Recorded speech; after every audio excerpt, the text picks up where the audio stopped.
Bonjour et bienvenue sur JTPT, journal télévisé pour la Thaïlande, journal hebdomadaire. On commence toujours par remercier les nouveaux arrivants, ainsi que mon audience qui est de plus en plus généreuse. Donc j'ai deux dédicaces à faire, à NomMatch83 qui a fait un don de 10 € et Serge Alençon qui lui aussi sur la même vidéo de la semaine dernière a fait un don de 20 €. Donc merci encore pour votre générosité, ça me fait vraiment plaisir, ça aide au développement de la chaîne et je vous promets que cet argent sera 100% intelligemment réinvesti dans cette Enfin, que cet argent sera 100% réinvesti dans cette chaîne. Enfin, cette chaîne YouTube, hein, qu'il n'y ait pas de malentendu.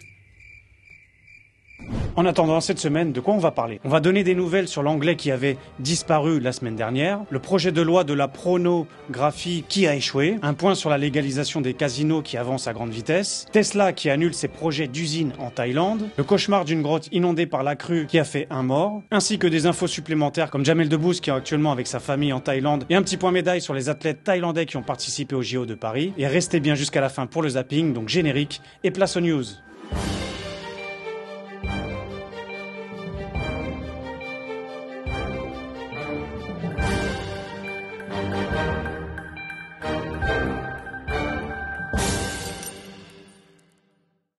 Donc oui, ça y est, enfin, heureusement même j'ai envie de dire, on a des nouvelles du fameux anglais qui avait disparu la semaine dernière et qui ne donnait plus de nouvelles, qui durant son séjour avait changé la date du vol, mais finalement qui n'avait pas pris son avion. Et depuis, plus de news, ce qui avait fortement inquiété sa famille. Donc un agent de l'immigration thaïlandaise a appelé la sœur de ce fameux disparu pour lui dire qu'il a bien pris l'avion, mais pour la Finlande. Alors Sarah, la sœur de cet Anglais, a confirmé qu'il a appelé sa famille pour s'excuser et qu'il était profondément désolé d'avoir inquiété tout le monde. Mais par contre, moi, il m'a pas appelé, hein. On s'est inquiété, il m'a pas appelé. Alors la sœur qui a dit merci à tous ceux qui ont partagé, qui ont soutenu et qu'elle était heureuse qu'il était sain et sauf. Alors c'est quoi ce délire que normalement il doit rentrer en Angleterre mais il prend un vol pour la Finlande? Je comprends pas le rapport. Le mec complètement explosé devait être à l'aéroport. Je dois rentrer où, là? C'est l'heure de mon vol? Ah, je suis qui? Mais j'habite où, moi, déjà? Attends, fais voir ma tête dans un miroir, là. Ouais, j'ai une tête de Finlandais. Ouais. Bon, bah, go la Finlande, alors. Enfin, ouais, bon, c'est bien sympa, mais à force de déclarer des disparitions pour des mecs qui ne savent pas se tenir, à force de crier au loup, on connaît bien l'histoire, et bien, au bout d'un moment, on ne va plus s'inquiéter. Je ne vais plus relever ces news. Et le jour qu'il y aura une vraie disparition, eh bien, ce sera lui qui va payer les pots cassés si les médias ne relèvent plus ces news-là. Bon, eh bien, bonne décuve à lui en Finlande, et puis qu'il retrouve un avion pour rentrer chez lui. Des nouvelles du projet de loi qui avait été proposé pour autoriser la pornographie, eh bien c'est déjà la fin. Le projet a échoué déjà à la première étape de validation. Alors ce qui n'a pas joué en sa faveur, c'est que ce projet avait été proposé par un élu du membre Move Forward, ce même parti politique qui a été dans la semaine dissous. Alors pourquoi, sans tout expliquer l'histoire de la politique et des élections du Premier ministre, c'est que le chef de ce parti, Monsieur Pita, a été écarté, son groupe a été dissous, et d'après les dernières news, il serait même interdit de politique pendant 10 ans. Donc bon, un membre de ce même parti avait proposé justement cette loi. C'est Monsieur Tao Pipop, hein, si vous vous souvenez, c'est un de mes prénoms favoris. Alors le parti défend toujours quand même son bébé en disant l'incapacité du pays à reconnaître la réalité et l'établissement d'une société d'hypocrisie sont révélateurs de l'adhésion continue du pays à la loi actuelle. L'interdiction d'appareils sensuels contraint certaines personnes à rechercher d'autres méthodes pour contrôler leurs pulsions sensuelles, ce qui peut parfois déboucher sur des violences sensuelles. Donc en gros, ce parti qui avait créé cette loi dit que ces fameux objets qu'on pourrait vendre autour de la pornographie, vous savez le petit canard que je vous ai montré la dernière fois, eh bien pourrait soulager des psychopathes qui pourraient agresser dans la rue. Alors bon, comme argument, je suis pas convaincu. Si des fois dans ma chaîne vous utilisez ce genre d'objet, n'hésitez pas à me laisser votre témoignage pour me dire si vraiment ces objets vous calment. Perso, j'ai aucune idée. Alors un autre politique du parti du Premier ministre actuel a commenté « Le pays ne dispose pas d'une loi pour réglementer les services sensuels, raison pour laquelle il ne plaide pas en faveur de la légalisation des contenus pornographiques. » Il a toutefois insisté sur le fait que les jouets sensuels pouvaient avoir des vertus médicales et a suggéré qu'un projet de loi distinct soit introduit pour traiter cette question. Donc ouais, c'est un petit peu toujours la même manip. Quand on veut interdire quelque chose, on le repasse à utilisation médicale. On connaît ça un peu avec le cannabis. Bon bah là aussi, peut-être que le petit canard pourra vous soigner, je sais pas de quelle manière. En attendant, voilà, ce projet est mort dans l'œuf de canard. Je vous tiendrai au courant si un autre projet de loi sera proposé.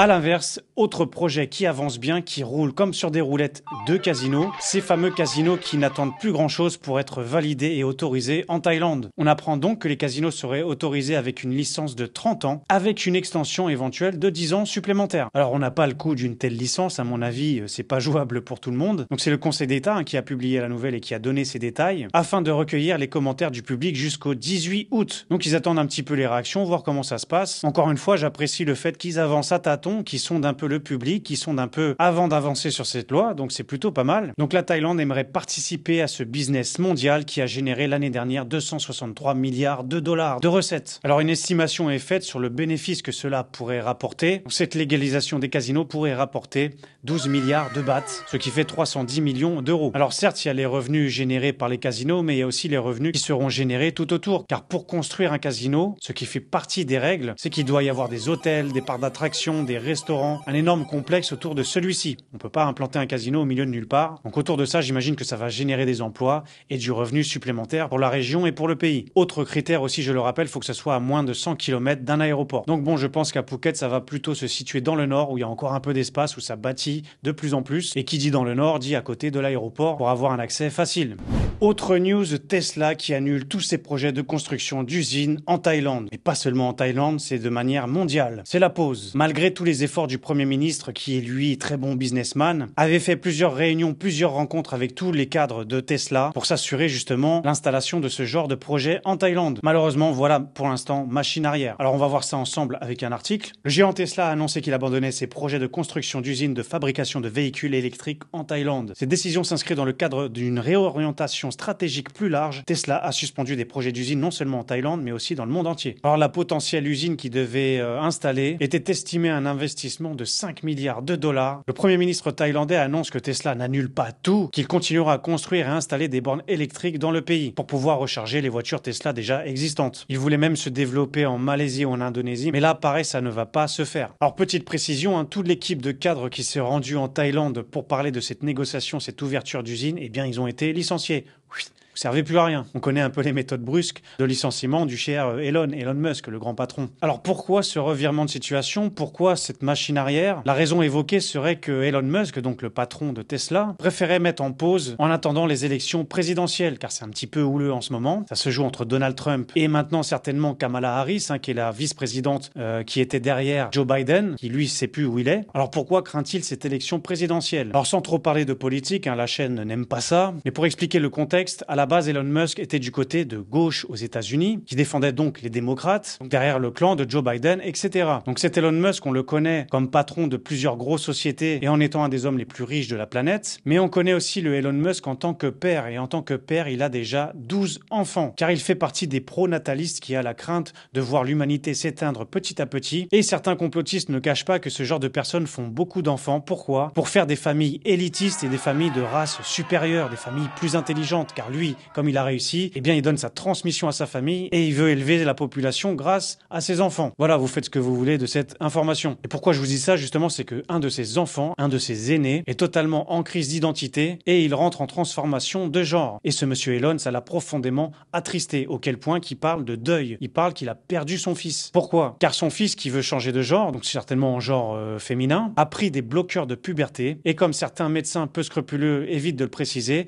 eh bien très souvent ça rend stérile. Donc Elon Musk se voit son fils disparaître et en plus de ça, il voit son fils qui ne peut plus procréer, qui ne peut plus prolonger sa descendance. Donc il y a un conflit entre père et fils. Elon Musk n'accepte pas ça. Je crois qu'ils ne se parlent plus du tout. Donc pour lui, c'est comme s'il était mort. Du coup, Elon Musk accuse les démocrates, le parti de gauche, avoir fait tomber son fils dans le wokisme à cause de cette politique actuelle. Et donc dû à ça, Elon Musk a totalement changé de camp politique et se retranche derrière Donald Trump qui lui pour le coup est totalement contre ces pratiques. Son soutien a été officialisé surtout quand Donald Trump s'est fait tirer à l'oreille. Là, Elon Musk a totalement officiellement porté son soutien à Donald Trump, ce qui annonce bien la couleur. Et l'autre problème, c'est que, ok, il supporte Donald Trump, mais Donald Trump, s'il est élu président, eh bien voudra imposer des droits de 100% de taxes à des véhicules construits au pays du Mexique. Et du coup, c'est assez dérangeant pour Elon Musk, car il avait prévu de construire une méga usine justement au Mexique. Donc voilà, il se trouve un petit peu chamboulé entre son cœur et le business. Mais quelque part, si on voit les choses, il est gagnant dans tous les coups. soit Donald Trump passe et du coup il a un peu sa vengeance par rapport au fils, ou soit le clan des démocrates passe, Kamala Harris ou je ne sais qui d'autre, et du coup là pour le coup niveau business, eh bien ça sera positif pour lui. Donc voici l'explication pourquoi tout est en pause en attendant cette fameuse élection présidentielle américaine. En pause, y compris malheureusement en Thaïlande.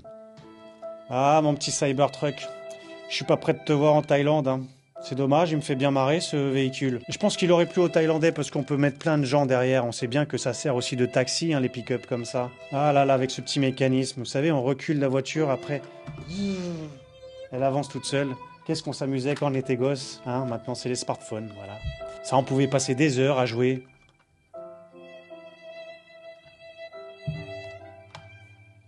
C'est quoi ce bouton? Wow, mais je savais même pas.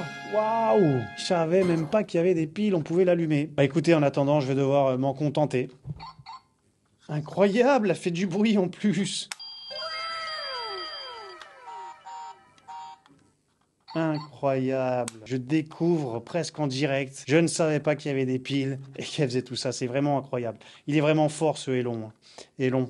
Sans transition, un accident dans la région de Surat Thani. Une crue qui a soudainement envahi une grotte visitée par des touristes et qui a fait un mort. Que s'est-il passé? On sait bien qu'actuellement c'est la saison des pluies, la mousson. Donc il ne pleut pas tous les jours et pas toutes les heures. Quand vous connaissez bien la Thaïlande, vous savez que les averses peuvent être très fortes, très rapides. Et du coup, la plupart des temps, les grottes, si elles existent, c'est dû à l'eau, hein, que ce soit l'eau de la mer ou l'eau des pluies, c'est creusé par l'eau. Donc au moment où les touristes qui visitaient avec 2 guides cherchaient à sortir de la grotte, la crue est soudainement arrivée, ce qui a fait comme un torrent et a entraîné les personnes dans la grotte, y compris un guide qu'on n'a pas retrouvé, enfin qu'on a retrouvé plus tard mais mort, un Thaïlandais de 37 ans de la région d'Ubon Ratchathani, car non seulement vous avez le risque de vous noyer, mais aussi vous savez bien que la grotte peut y avoir des stalactites, des stalagmites qui peuvent être assez tranchants, donc en passant vous pouvez certainement vous blesser gravement, ce qui a dû arriver à ce guide. La chose qui est assez révoltante et dommage pour ce Thaïlandais, c'est que normalement les visites de ces caves sont interdites de juin jusqu'à novembre, justement pour éviter ces crues soudaines qui pourraient provoquer ce genre d'incident. Donc en quelque sorte, cette visite était illégale. Elle n'était pas dans les périodes imposées. Alors pourquoi ces guides qui sont forcément au courant y ont été? On va pas se le cacher, c'est certainement une histoire de vouloir se faire de l'argent, cupidité. Donc c'est pour ça, à vous touristes, conseil, si vous voulez visiter des lieux, des grottes pendant la saison des pluies, retenez que certains parcs et des grottes ont des périodes d'ouverture et de fermeture. Donc renseignez-vous avant d'y aller. Ne faites pas forcément confiance à un guide qui a besoin de travailler. Alors oui, ça rappelle la fameuse histoire qu'il y avait eu à Chiang Rai en 2018 avec 12 enfants et son coach d'équipe de foot qui a été coincé pendant plus de 8 jours sans manger. Et cette histoire a donné justement la naissance d'un film autour de ce sujet, ce qui est plutôt préventif. Mais visiblement, c'est déjà oublié. Voilà, donc faites attention et renseignez-vous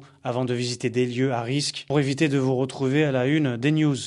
Allez, rapide news en vrac, Jamel Debbouze qui est actuellement en Thaïlande pour le tournage du film Marsupilami 2. Alors est-ce que vous avez vu le film? Moi personnellement non, bon, chacun ses goûts, hein. Mais voilà, visiblement le 2, il y aura des images de la Thaïlande dedans, notamment autour des éléphants. Alors Jamel Debbouze a complimenté justement la gentillesse des Thaïlandais, leur bonne humeur, il s'éclate comme un gosse, comme on peut le voir sur la dernière publication Instagram. Il a mis une dizaine de photos un peu de son aventure en Thaïlande, en famille donc avec Melissa Torio, sa femme, et ses 2 enfants, réalisé par Philippe Lachaud qui lui-même aussi a été aperçu du côté de Koh Samui. Peut-être qu'il y aura des images venant de Koh Samui où juste la troupe a été se relaxer dans ce coin-là. Alors c'était plus fort que moi sur un forum Facebook dès que j'ai vu Philippe Lachaud. Petite blagounette obligatoire.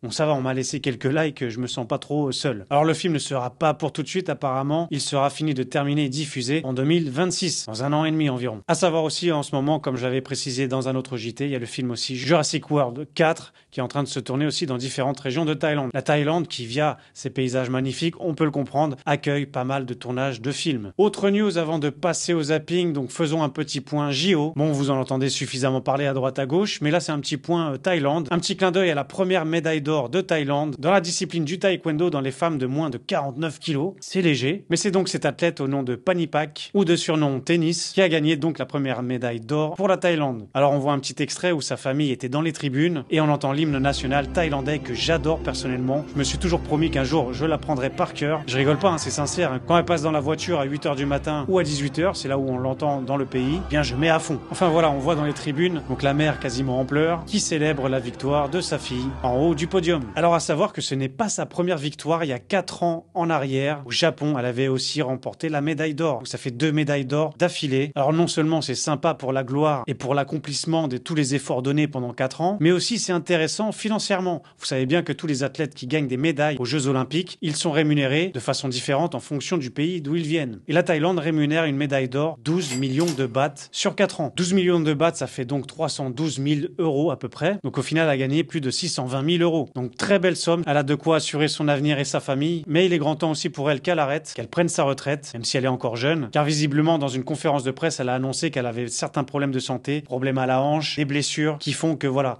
le corps mis à rude épreuve, au bout d'un moment, ça finit par lâcher. Donc là, ça va être certainement le repos, la retraite. Et elle souhaite aussi ouvrir un centre de formation. On lui souhaite réussite et tout le bonheur. Passons tout de suite au zapping.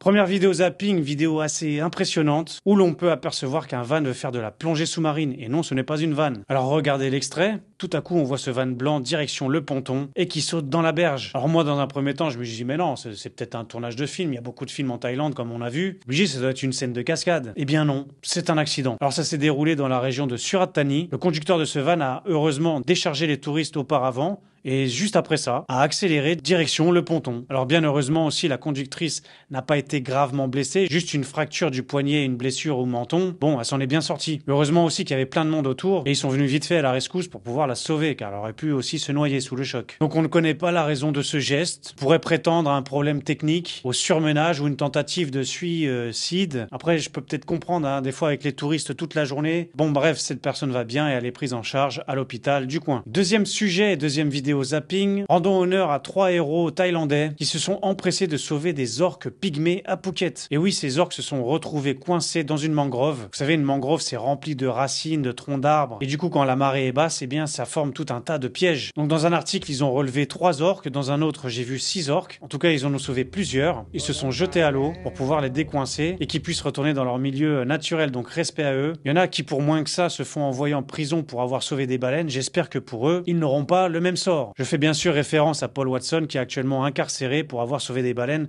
au Japon alors que c'est interdit de les chasser. Mais bon, c'est le monde à l'envers, on a l'habitude. C'est tout pour ce JT, merci d'avoir regardé jusqu'au bout. À l'heure où j'enregistre, on est samedi et dans 1 heure, je vais donc faire le live pour ceux qui étaient là parce que justement, le JT va être diffusé dimanche. Si vous n'avez pas vu ce live, vous pouvez retourner sur la vidéo d'hier. Donc merci d'avance d'avoir été là. Merci à tout le monde pour vos interactions, vos abonnements, vos partages, vos likes, vos commentaires. Toujours très intéressant. Merci pour vos dons, j'en ferai très bon usage, vous pouvez me croire. N'en doutez pas. Semaine encore chargée, cette semaine, je vais faire une interview de l'expatrié qui va nous raconter quelque chose de très intéressant sur l'expatriation de la Thaïlande, donc restez bien connectés. Et cette semaine, je vais diffuser, je ne sais pas encore quel jour, l'interview que j'ai réalisée il y a 2-3 jours. Donc n'oubliez pas de mettre la petite cloche de notification pour être au courant de la publication. N'hésitez pas à rajouter mon Instagram pour voir les vidéos au format court. Restez informés, c'est rester éveillé. À dans quelques jours pour l'interview et à dimanche pour le JT. Prenez soin de vous. Ciao!